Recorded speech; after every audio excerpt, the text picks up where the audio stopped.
Good morning to all present here.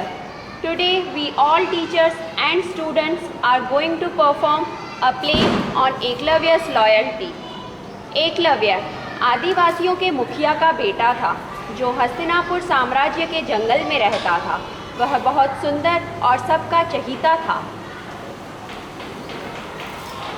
Eklavya, तुम क्यों अपने दोस्तों से अलग रहते हो?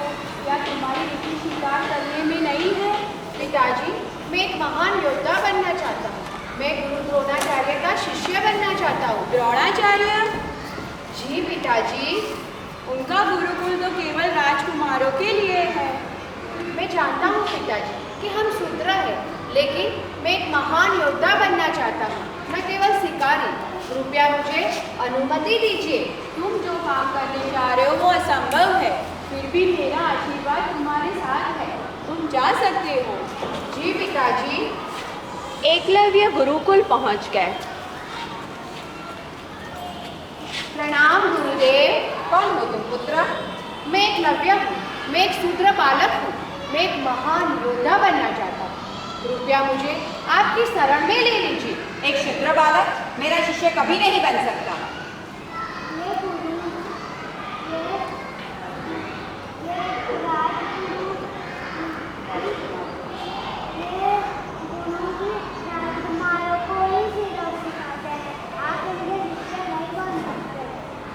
यह उचित नहीं है। ईश्वर ने सबको ज्ञान लेने का अधिकार दिया, फिर यह कैसा भेदभाव? मैं धनुष चलाने की विद्या का अभ्यास करूंगा। मैं निश्चित रूप में एक धनुर्धर बनूंगा।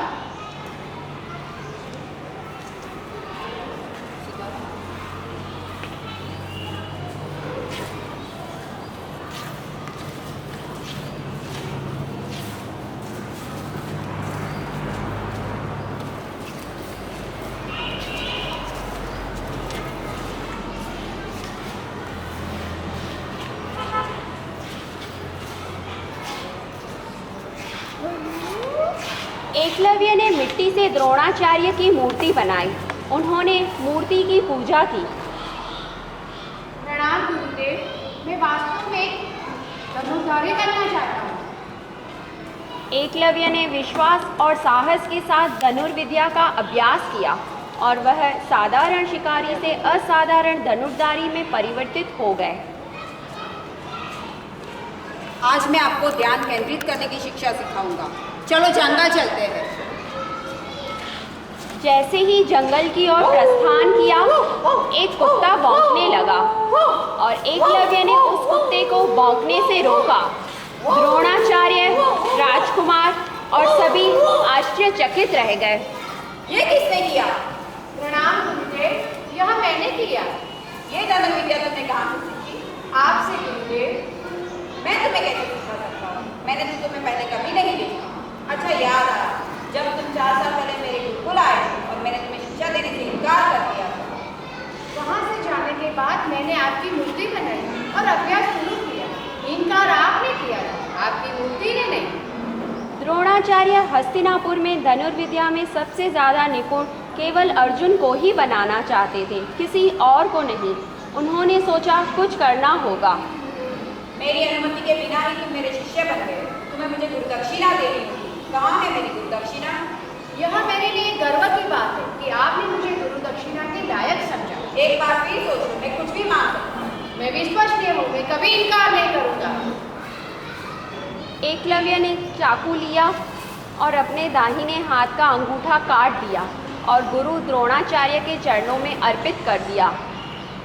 यही है मेरी गुरुदक्षिणा गुरुदेव। मेरा आशीर्वाद तुम्हारे साथ सदा रहेगा। तुम बिना अंगूठे भी एक महान धनुर्धारी बनोगे।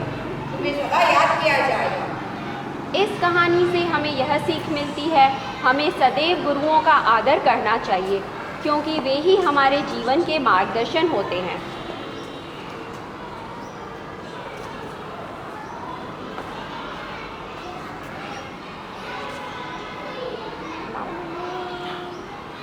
I would like to request all the children and teachers to join us and pray for our village Gurujis. Guru Brahma. You also